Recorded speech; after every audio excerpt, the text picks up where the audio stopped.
ഈ ദുരന്തമുണ്ടായ അടിമാലിയിലെ കൂമ്പൻപാറയിലെ മണ്ണിടിഞ്ഞ് മരിച്ച ബിജുവിൻ്റെ ഇൻക്വസ്റ്റ് നടപടി ആരംഭിച്ചുവെന്നാണ് വിവരം. അടിമാലി ഗവൺമെൻറ് താലൂക്ക് ആശുപത്രിയിലാണ് പോസ്റ്റ്മോർട്ടം നടക്കാൻ പോകുന്നത്. രാഹുൽ വിജയൻ കൂമ്പൻപാറയിൽ നിന്നും തത്സമയം ചേരുന്നു. രാഹുൽ, വിവരങ്ങൾ.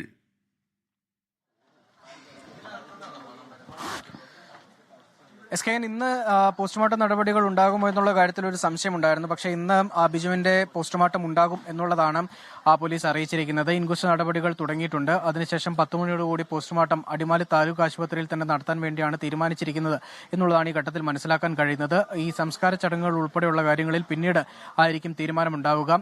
ഈ ബിജുവിന്റെ ഭാര്യയുടെ ആരോഗ്യനില പരിഗണിച്ചുകൊണ്ട് കൂടിയായിരിക്കും ഈ സംസ്കാരം ഉൾപ്പെടെയുള്ള കാര്യങ്ങളിലേക്ക് ഒരു തീരുമാനം എത്തുക എന്നുള്ളതാണ് അറിയിച്ചിരിക്കുന്നത്. നിലവിൽ എന്തായാലും ഇൻക്വസ്റ്റ് നടപടികൾ പൂർത്തിയായിട്ടുണ്ട് എന്നുള്ളതാണ് വളരെ പ്രധാനപ്പെട്ട കാര്യം. നമ്മളിപ്പോഴും ഈ കൂമ്പൻപാറയിൽ തന്നെ തുടരുകയാണ്. ഈ ദേവ്യാർ ഈ ലക്ഷം വീട് കോളനി തന്നെ തുടരുകയാണ്. ആളുകളുടെ നിസ്സഹായാവസ്ഥ, അവരുടെ കണ്ണിലെ ദയനീയാവസ്ഥ, അതുപോലെ സങ്കടം, അതൊക്കെ നമ്മളിങ്ങനെ കാണുകയാണ്. ഓരോ ആളുകളിലും അത് പ്രകടമാണ്. ഈ വരുന്ന ചേട്ടനൊക്കെ ഉണ്ണി എന്ന് പറയുന്ന ചേട്ടനാണ്. നമ്മൾ രാവിലെ സംസാരിച്ചാണ്. ഈ ചേട്ടൻ്റെ വീട് പൂർണ്ണമായിട്ടും മണ്ണിനടിയിൽ പോയതാണ്. ആ ചേട്ടൻ ഇപ്പോൾ ഒരാവശ്യം ആ ചേട്ടൻ്റെ ഫയലുകളൊക്കെ കാണാവുന്ന വിധത്തിലൊരു അടങ്ങിയിരുന്നൊരു അലമാര, അത് കാണാവുന്ന വിധത്തിൽ മണ്ണിന് പുറത്തുണ്ട്.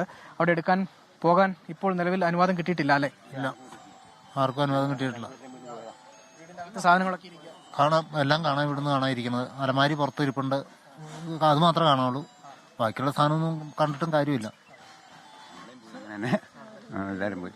തൊട്ടടുത്ത് തന്നെ വീട്, എല്ലാം പോയി. പേപ്പറും കൊച്ചുങ്ങളുടെ സാധനങ്ങൾ കിട്ടിയാൽ മതിയായിരുന്നു, വേറെ ഒന്നും കിട്ടിയില്ലെങ്കിലും.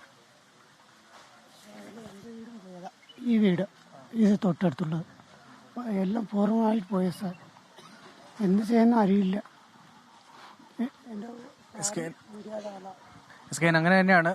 ഇതിങ്ങനെ നഷ്ടപ്പെട്ട ആളുകളാണ്. അവരുടെയൊക്കെ അവസ്ഥ അത് വളരെ ദയനീയമാണ്, സങ്കടപ്പെടുന്നതാണ്. ഇവരൊക്കെ ഇവിടെ താമസിക്കുന്നതാണ്. ഈ കുട്ടികളോടൊക്കെ നമ്മൾ അല്പസമയം മുമ്പ് സംസാരിച്ചിരുന്നതാണ്. ഇവരൊക്കെ സുഹൃത്തുക്കളാണ്. ഈ കുട്ടിയുടെ വീടും പൂർണ്ണമായിട്ടും പോയതാണ്. അല്പസമയം മുമ്പ് നമ്മൾ സംസാരിക്കുകയും ചെയ്തിരുന്നു. ഇവരൊക്കെ കെട്ടിപ്പിടിച്ച് കരയുകയായിരുന്നു പരസ്പരം അങ്ങോട്ടും ഇങ്ങോട്ടും. ഇനി എന്താണ്, എങ്ങോട്ടാണ്, ഇനി അടുത്ത് താമസിക്കാൻ കഴിയില്ല, ഇനി എന്നായിരിക്കും കാണാൻ കഴിയുക എന്നുള്ള ചോദ്യങ്ങളും ആശങ്കകളും ഒക്കെ ഈ ചെറിയ കുട്ടികളാണ്. അവർക്കുണ്ടാകും. അവർക്ക് അതിൻ്റെ സങ്കടമുണ്ട്. ഓടിച്ച് കളിച്ച് നടന്നിരുന്ന സ്ഥലമാണ്. ഇങ്ങനെ ഒരു അപകടം ഉണ്ടാകുമെന്ന് ഒരിക്കൽ പോലും പ്രതീക്ഷിച്ചിരുന്നതല്ല. ഒരു കുട്ടിയുടെ വീട് പൂർണ്ണമായിട്ടും പോയി, മറ്റൊരു കുട്ടി ഇവിടെ നിന്ന് പലായനം ചെയ്യേണ്ട അവസ്ഥയിലേക്ക് എത്തി. അത്തരമൊരു സാഹചര്യത്തിൽ അവരുടെ മാനസികാവസ്ഥ, അവരുടെ സങ്കടം അത് വളരെ വലുതാണ്. അത് അവർ പ്രകടിപ്പിക്കുന്നു. അവരത് കെട്ടിപ്പിടിച്ച് കരഞ്ഞുകൊണ്ടൊക്കെയാണ് അവരുടെ ആ സങ്കടം അവർ പ്രകടിപ്പിക്കുകയും ചെയ്യുന്നത്. എന്തായാലും അതുപോലത്തെ കാഴ്ചകളാണ്, ദയനീയാവസ്ഥയിലുള്ള കാഴ്ചകൾ, സങ്കടകരമായ കാഴ്ചകളാണ് ഇവിടെ പൂർണ്ണമായും ഇപ്പോഴും ഉള്ളത്. രാഹുൽ വിജയനാണ് വിവരങ്ങൾ നൽകിയത്. എന്തായാലും ഈ എങ്ങോട്ട് പോകണമെന്ന് അറിയാത്തൊരു ശൂന്യതയാണ് അവിടെയുള്ള ആളുകൾക്ക് ഇപ്പോൾ അനുഭവപ്പെടുന്നത്. റവന്യൂ മന്ത്രി പോലുള്ള ആളുകൾ ഇതിൽ ഇടപെടുന്നത് നല്ലതായിരിക്കും. കാര്യം എത്രയോ വിവാദങ്ങൾക്ക് മുന്നിൽ നമ്മൾ ടോർച്ച് തെളിച്ച് നിൽക്കുന്നുണ്ട്. എന്നാൽ ഈ മനുഷ്യർക്ക് ഉപകാരപ്പെടുന്ന കാര്യങ്ങളിലേക്ക് കൂടി നമ്മൾ ശ്രദ്ധ തിരിക്കേണ്ടത് ആവശ്യമാണ്. കാരണം കുറച്ച് ദിവസം കഴിയുമ്പോൾ ഈ വാർത്തകൾ വാർത്താമുറിയിൽ നിന്ന് അപ്രത്യക്ഷമാകും.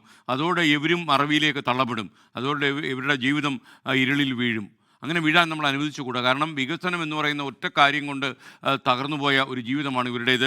ഇവരുടെ ജീവിതം സംരക്ഷിച്ച് നിർത്താൻ നമുക്ക് ബാധ്യതയുണ്ട്. ഈ നാടിന് വികസനം വേണമെന്ന് നമ്മൾ ആഗ്രഹിക്കുന്നെങ്കിൽ വികസനത്തോടൊപ്പം ഇതുമൂലം ഉണ്ടാകുന്ന അത്യാഹിതങ്ങൾക്ക് കൂടി നമ്മൾ മറുപടി പറയണം. ലോകത്തെവിടെയായാലും ഏത് സമയത്തും 24 വാർത്തകളും ഓഗ്മെന്റഡ് റിയാലിറ്റി പാക്കേജുകളും എക്സ്പ്ലെയിനറുകളും വിശദമായി കാണാൻ ഞങ്ങളുടെ യൂട്യൂബ് ചാനൽ നിങ്ങൾക്ക് സബ്സ്ക്രൈബ് ചെയ്യാം.